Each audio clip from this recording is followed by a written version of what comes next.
O deputado Eduardo Bolsonaro, filho do presidente Jair Bolsonaro, compartilhou um vídeo do presidente, quando ainda era deputado, saudando o 31 de março em 2014, 50 anos após 1964.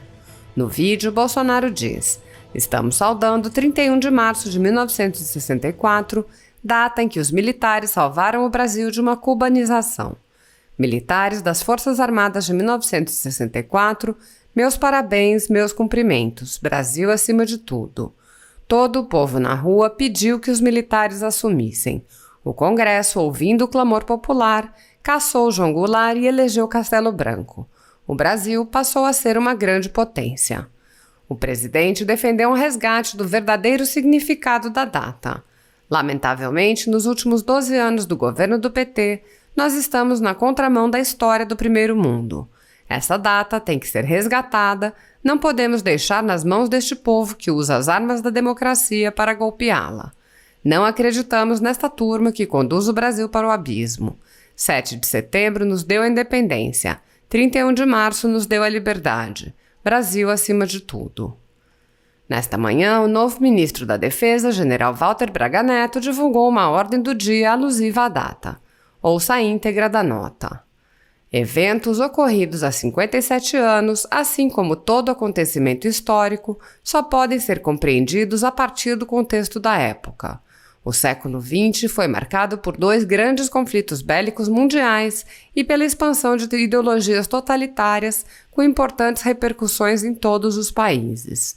Ao fim da Segunda Guerra Mundial, o mundo, contando com a significativa participação do Brasil, havia derrotado o nazifascismo.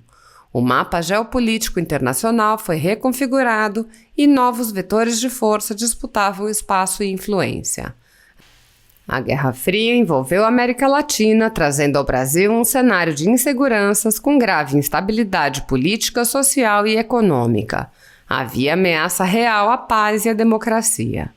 Os brasileiros perceberam a emergência e se movimentaram nas ruas com amplo apoio da imprensa, de lideranças políticas, das igrejas, do segmento empresarial, de diversos setores da sociedade organizada e das Forças Armadas, interrompendo a escalada conflitiva, resultando no chamado Movimento de 31 de março de 1964. As Forças Armadas acabaram assumindo a responsabilidade de pacificar o país, enfrentando os desgastes para reorganizá-lo e garantir as liberdades democráticas que hoje desfrutamos. Em 1979, a Lei da Anistia, aprovada pelo Congresso Nacional, consolidou um amplo pacto de pacificação a partir das convergências próprias da democracia. Foi uma transição sólida, enriquecida com a maturidade do aprendizado coletivo. O país multiplicou suas capacidades e mudou de estatura. O cenário geopolítico atual apresenta novos desafios, como questões ambientais, ameaças cibernéticas, segurança alimentar e pandemias. As Forças Armadas estão presentes na linha de frente, protegendo a população. A Marinha, o Exército e a Força Aérea acompanham as mudanças, conscientes de sua missão constitucional de defender a pátria, garantir os poderes constitucionais e seguros de que a harmonia e o equilíbrio entre esses poderes preservarão a paz e a estabilidade em nosso país. O movimento de 1964 é parte da trajetória histórica do Brasil. Assim devem ser compreendidos e celebrados os acontecimentos daquele 31 de março. Walter Souza Braga Neto, ministro de Estado da Defesa. Veja o vídeo do presidente Jair Bolsonaro. Saudando o 31 de março de 1964, data que os militares salvaram o Brasil de uma cubanização. Militar das Forças Armadas de 64. Meus parabéns, meus cumprimentos e Brasil acima de tudo. Brasil! Todo o povo na rua pediu que os militares assumissem e o Congresso Nacional, ouvindo o clamor popular, cassou o mandato de João Goulart e como elegeu Castelo Branco em 9 de abril de 64, o Brasil realmente passou a ser uma grande potência. Brasil! Lamentavelmente, nos últimos 12 anos do governo do PT, nós estamos na contramão da história do primeiro mundo. Essa data tem que ser resgatada. Nós não podemos deixar na mão deste povo que usa as armas da democracia para golpeá-la. Não acreditamos nessas urnas eletrônicas e não acreditamos muito menos essa turma que hoje aqui conduz aqui o destino do nosso país para o abismo. Fora Dilma, fora PT. O Brasil não merece você. 7 de setembro nos deu a independência. 31 de março, a liberdade. Brasil, acima de tudo!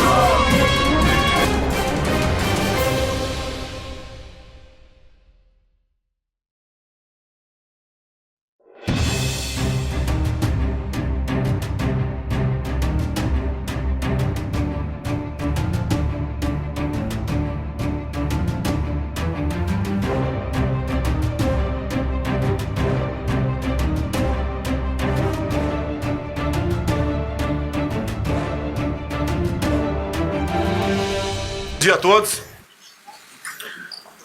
Nós vamos anunciar aqui o calendário, né? Com a volta do auxílio emergencial por 4 meses. É mais um endividamento da União. Isso não é dinheiro que estava no cofre. Isso pesa para todos nós. É uma conta que fica para nós e talvez para gerações futuras também. Estamos preocupados com as mortes. Hoje, o nosso comitê se reuniu de manhã com as autoridades previstas, presidente da Câmara, do Senado, representantes de outras instituições, juntamente com o ministro da Saúde, que é a pessoa que está nessa coordenação. E, como sempre disse, tínhamos e temos 2 inimigos. O vírus e o desemprego. É uma realidade. Não é ficando em casa que nós vamos solucionar esse problema. Essa política ainda está sendo adotada, mas o espírito dela era buscar achatar a curva de contaminação enquanto os hospitais se preparavam com leitos de UTI e respiradores para que pessoas não viessem perder suas vidas por falta de atendimento. O governo federal dispensou bilhões de reais para a saúde. É público, é notório que a arrecadação dos estados e municípios, somada à ajuda do governo, foram superavitárias. O governo sabe que não pode continuar por muito tempo com estes auxílios, que custa para toda a população e pode desequilibrar a nossa economia. O apelo que a gente faz aqui é que essa política de lockdown seja revista. Isso cabe na ponta da linha aos governadores e aos prefeitos. Porque só assim nós podemos voltar à normalidade. Temos assistido em vários países na Europa uma fadiga, um estresse no tocante à política de lockdown. A população não apenas quer, precisa trabalhar. Nenhuma nação se sustenta por muito tempo com esse tipo de política. E nós queremos realmente voltar à normalidade o mais rápido possível, buscando medidas para combater a pandemia, como temos feito com a questão das vacinas. O Brasil, em números absolutos e números relativos também, está numa posição bastante privilegiada. Gostaríamos de sermos os primeiros, mas fazemos o possível para atender a população com vacinas. Agora, repito, o Brasil tem que voltar a trabalhar. A população brasileira tem que voltar a trabalhar. Algumas medidas, alguns decretos têm se superado em muito o que seria até mesmo um estado de sítio no Brasil. O estado de sítio não é o presidente que decreta. Ele pode até mandar no decreto para o parlamento, mas só depois que a Câmara e o Senado concordem com isso é que ele entraria em vigor lá na frente. Essa política, entendo eu, desses isolamentos, dessas medidas restritivas, com toque de recolher, com supressão do direito de ir e vir, extrapola em muito até mesmo um estado de sítio. Eu apelo a todas as autoridades do Brasil que revejam essa política e permitam que o povo vá trabalhar. Nós, servidores públicos, federais, estaduais e municipais, no interesse do poder, nós temos todo mês depositado nas nossas contas recursos. E nós podemos também ver. Agora, a maior parte da população, aí incluído quase 40 milhões de autônomos, conhecidos como invisíveis, perderam quase tudo. Eu, quando vou numa comunidade, como fui há 2 semanas, na comunidade de Chaparral, aqui em Taguatinga, e não tive surpresa. Entrei em 4 residências, pedi para abrir a geladeira, conversei com as pessoas, as geladeiras estão vazias, conversei com as pessoas, o manicure que tinha um ganho de R$3.000 por mês, está zerado, outros perderam o emprego, muita gente na informalidade foi reduzido a zero o seu recurso, a fome está batendo cada vez mais forte na casa dessas pessoas, que lacrimejam seus olhos quando vê que não tem o mínimo para dar para os seus filhos. Eu temo por problemas sociais gravíssimos no Brasil. O auxílio emergencial é um alento. É pouco, inclusive, reconheço, mas é o que a nação pode dispensar à sua população. Só temos um caminho: deixar o povo trabalhar. Que eu sempre disse e foi muito criticado, que os efeitos colaterais do combate à pandemia, que ainda se aplicam no Brasil, não podem ser mais danosos do que o próprio vírus.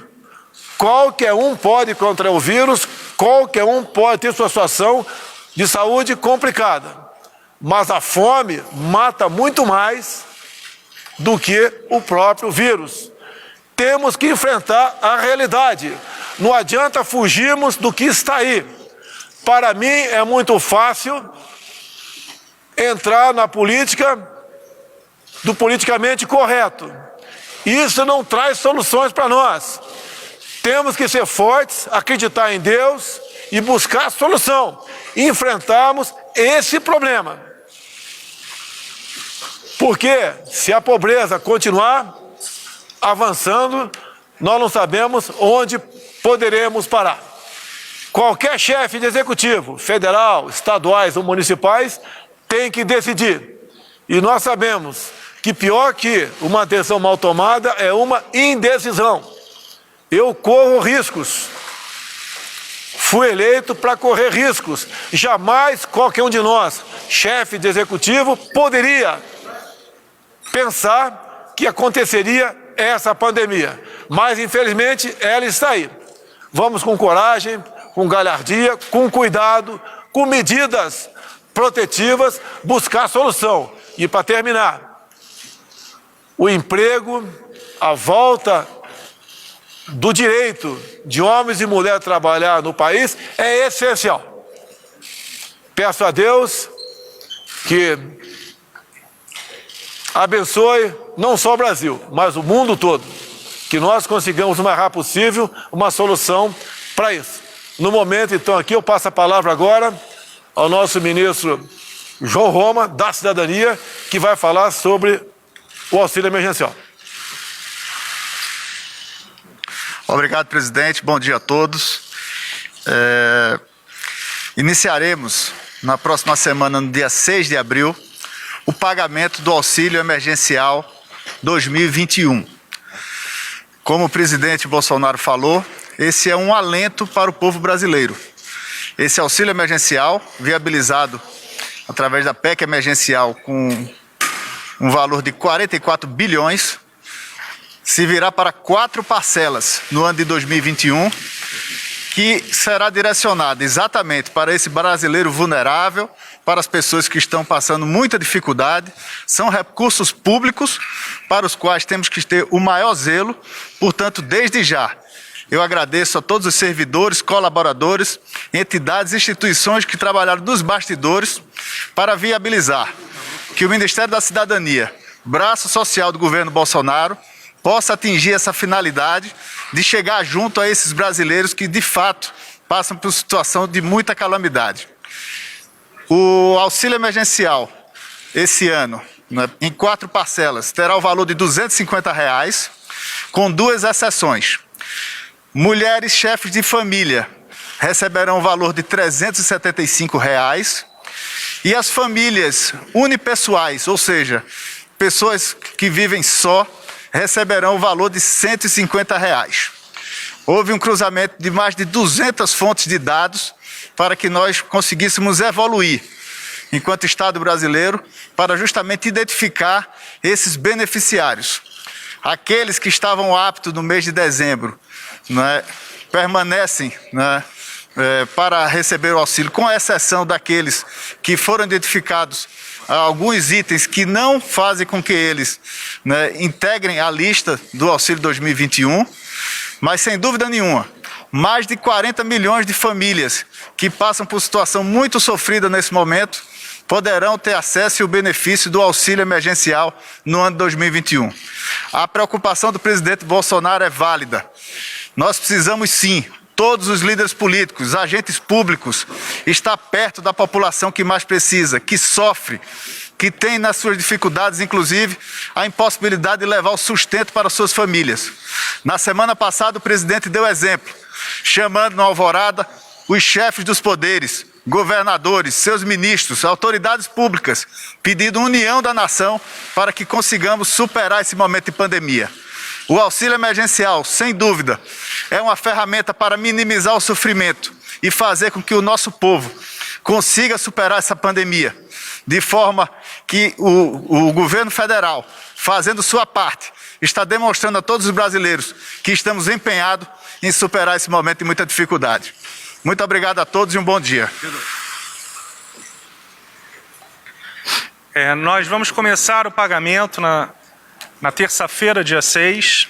Teremos todo o calendário com todo o detalhamento. Faremos no mesmo racional, exatamente para minimizar as aglomerações. Faremos primeiro os depósitos nas contas digitais. Todos já têm. Então, na verdade, não há necessidade de abrir novamente essas contas. Isso é muito importante para acelerar o pagamento. E depois de algumas semanas, será possibilitado o saque. Qual é a nossa expectativa? Que mais da metade das pessoas já realize o gasto, pagamento de contas digitalmente. Isto é um legado do governo do presidente Bolsonaro, porque esta população está bancarizada e teve uma inserção digital. Nós já estamos vendo isso. Então, de uma maneira sintética, a Caixa, mais uma vez, o governo federal, ajuda na operacionalização desse pagamento para dezenas de milhões de pessoas. Já temos tudo muito bem organizado, vamos minimizar as filas e todo o calendário tem este racional: pagar o mais rápido possível, com o menor número de aglomeração possível. Obrigado. Bom dia a todos. Dataprev, novamente, como parceira tecnológica do Ministério da Cidadania, do Governo Federal, fez o processamento do primeiro lote no tempo acordado, 12 dias após a publicação da MP 1039. São mais de 40,4 milhões de cidadãos que foram processados nesse primeiro lote. Isso demonstra, novamente, a união do governo para atender quem mais precisa no momento mais difícil. Obrigado a todos. Obrigado. Valeu, pessoal. Obrigado.